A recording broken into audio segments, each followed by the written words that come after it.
Hey guys, Pat Ryarky here, also known as the Patriarchy. Sarah fucking Silverman. Sarah Silverman, I'd say I used to be a fan. She was very cute. I mean, really, really cute, actually, back in the day. And I'm not saying I just liked her because she was attractive. She was actually one of those attractive female comedians that was actually talented. I think Sarah's a very good actress. I think she can be funny. I definitely think her stand-up's overrated, but I've seen her do funny things, and I certainly like things she's been involved with. I can't deny that. But see, here's the problem with a lot of comedians and a lot of actors, celebrity types. In the same way that Twitter reveals the bad side of, let's say, Donald Trump or anyone else, it also reveals the bad side of a lot of these people, because not every comedian is made the same. For every intelligent comedian out there, like a George Carlin, or Richard Pryor, or or Louis C.K. even now when he talks about things, usually he's very intelligent. They're not all made equal. Sometimes they say stupid shit. And Sarah Silverman's Twitter has been nothing but stupid shit. One could make a good argument that she should probably delete her Twitter because it's been embarrassing her for the last few months. Let's just look at some tweets before we get to the main one here, because the main one is her just talking shit on dads, and it's pretty funny. Because every time Sarah writes something ridiculous, like she takes your dick off, she's got to make it dickless. Let's say ridiculous. Once she makes it dickless, and people come back and say, what you said was kind of stupid, she gets really defensive and pissy like an SJW. It's weird for like a tough, foul-mouthed, shock jock stand-up comedian, like somebody that pretty much made their career off talking dirty, gets really, really offended very easily. You see the same thing with Amy Schumer. These are very sensitive comedians. Sarah Silverman, Merry Christmas. Jesus was gender fluid. She just writes that because I guess she thinks it's funny, even though it's not really a funny joke. Sarah, I know with time your looks are dwindling, and whatever comic talent that you may have had is probably dwindling with it, but you don't have to cling on to these political ideologies and stupid things to get people to lie. I mean, really, Merry Christmas, Jesus was gender fluid. That was the best bit you had that day. Come on, Sarah. Anyway, we all know the infamous swastika sidewalk thing where she was going to get coffee. Oh, I saw this shitty swastika in the sidewalk in the town I'm in. Is this an attempt at swastikas? Do neo-Nazis not have Google? So, somebody pointed out to her that, it wasn't actually a swastika, and then she got all pissed about it once this was pointed out to her. Now, I would have thought she was just joking, but then she comes in, it's a construction marker. Innocent mistake for a Jew that gets burned in an oven at least weekly on Twitter. Still pretty close, though. So because people troll you on Twitter, you're just reactionary to seeing stuff on the road that you don't know. You're like, oh, here's the thing. Then she gets even more pissed. To the excited to pounce, smelly, condescending cunts who say I'm a dummy for seeing swastikas and street markers. I'm seeing swastikas in everything, frat boys. It started with Bannon's rise and festered when Trump decided not to mention Jews, the Holocaust. Okay, so you're seeing swastikas and everything. You're projecting these swastikas because of Steve Bannon and Trump, and then when people point that out to you, you get pissed and say condescending cunts who say you're a dummy. You seem like a dummy because what you said was stupid. It would have been better if you'd played it off as a joke, but now you're coming in pissed. Here's another one.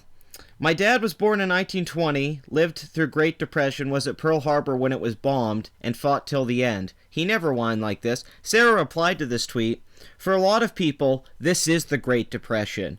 But this time, it's emotional and physical. Our bodies are breaking down with fear and rage. Your body's breaking down with fear and rage. Then here's another time Sarah fucked up. Sarah was in a video where she said, doesn't think the wage gap is funny either, and she gives an anecdotal example about not getting paid as much. The guy who ran the club came back to her. Are you kidding? You come into my club 15 years ago and asked me for a guest spot. I did not ask you to perform, and you were not booked. And then you ask me for pay? You asked to work out some material. Then you make this gender pay thing? Sarah, great, because I am with it, but I did not pay you less because of gender. I paid you less because Todd Barry was booked and you weren't. It was a guest spot. so I gave you some car fare, which actually is more than almost any club would have given for a guest spot. Funny how in your attempt to become a superhero with a noble cause, you forgot that little fact. Guest spot, guest spot. Then she came back and retracted that wage gap thing. She didn't seem to care about the facts at the time when she said it, but like I said, Sarah isn't, as smart as some of the other comedians that I like. They're not made equal. Patton Oswalt, for instance, I thought was a very smart guy for years. Now his Twitter is revealing him to be a lot dumber than I thought. Who knew? I thought he was, as smart as you could be, but everyone is flawed, especially when it comes to politics, because just because they're good at comedy and they understand a lot of things doesn't mean they understand political nuance.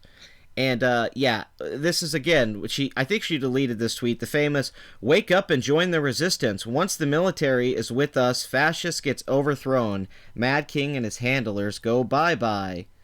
So, yeah, she was basically saying just, overthrow the government and everything.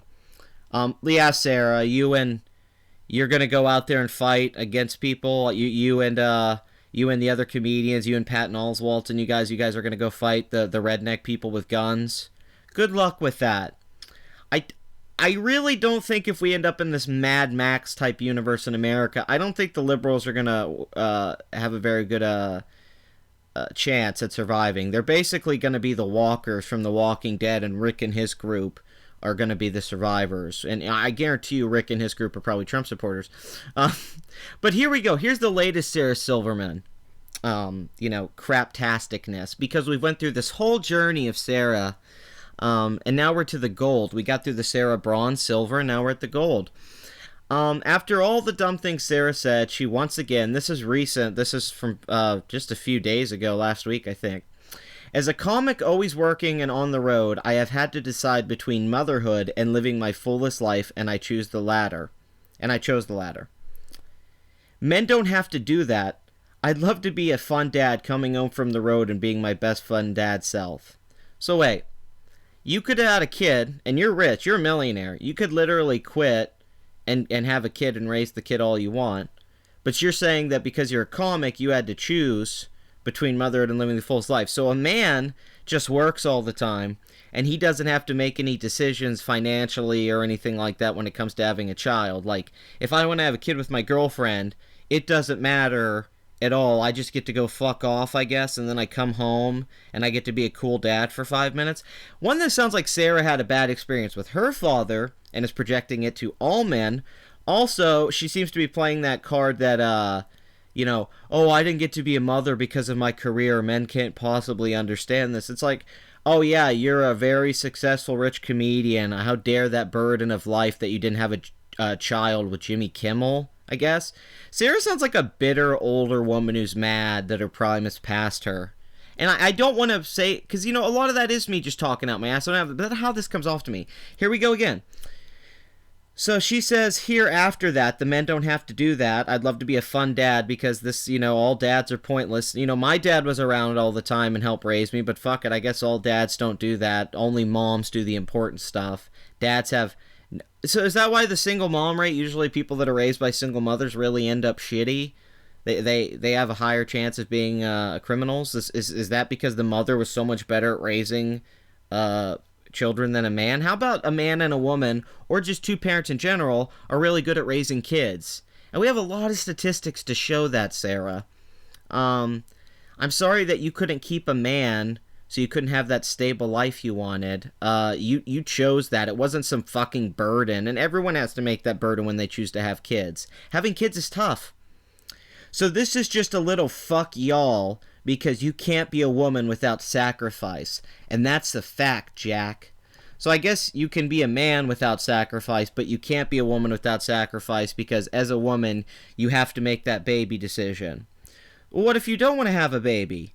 Well, is that woman sacrificing? She doesn't want to have a baby. I mean, I'm confused here, Sarah. How is this a sacrifice? You had a choice. You chose it. You didn't really choose the latter. You decided to live your life to the fullest, so you wanted to be older and still go around to clubs and probably party and have fun. And I mean like comedy clubs and be in the scene. That's cool. That's fine. Isn't it weird that feminists always attack women that want to be mothers and they attack motherhood, and then they use motherhood as a defense for themselves sometimes, how tough it is, that the decisions they have to make are to be a single mother. A lot of the times the reasons a woman's a single mom is because the guy she got knocked up by was a shithead. So much. It's some guy that was a piece of shit. The girl got knocked up, knew the guy wasn't going to stay around. She had his kid anyway, and then she stuck with this kid because she tries to keep the guy around. It's not this perfect couple that's really good together, and then the guy just fucking randomly leaves when they have a kid. That's not the narrative. It's usually that guy wasn't going to be there to begin with. And this makes so many women bitter that they can't have children, so they go get a cat. But people like Sarah just gets to bitch and tell man to fuck y'all because without a woman's sacrifice. And she says how her male comedians, she respects them for doing, understanding her point. I don't know what point she's talking about. My mother and father were both very involved in my life. My mother certainly wasn't the dominant one in raising me. It seems like a bit of a generation gap too. I think she's older. Sarah's in her 40s, and I think she's seeing the world in an older time. When she was on SNL in the 80s and her experience in the 90s, I don't see she's living in a modern context of how things have changed drastically just in the last decade. But yeah, it's not about being the fun dad.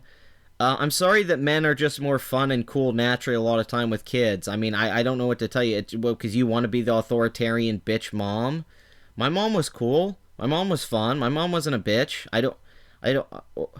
This seems pretty, I don't know. Sarah's silly. Sarah's very silly. But like I said, she's aging, she's losing relevancy, she's clinging on to anything she can have. All of these celebrities are. They're clinging on to anything with Trump. Judd Apatow, when was the last time a Judd Apatow movie was a hit that he didn't produce? Really, his last couple movies weren't big hits. This is 40 and Funny People both really didn't do that well. I mean, Judd Apatow's not the knocked up Judd Apatow anymore, but he's going to talk about Trump all the time.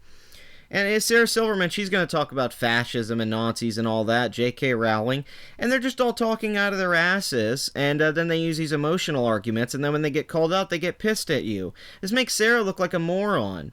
And I don't think Sarah's a moron. But her Twitter is just awful. It's so silly and laughable and feminist cringe, dogmatic bullshit.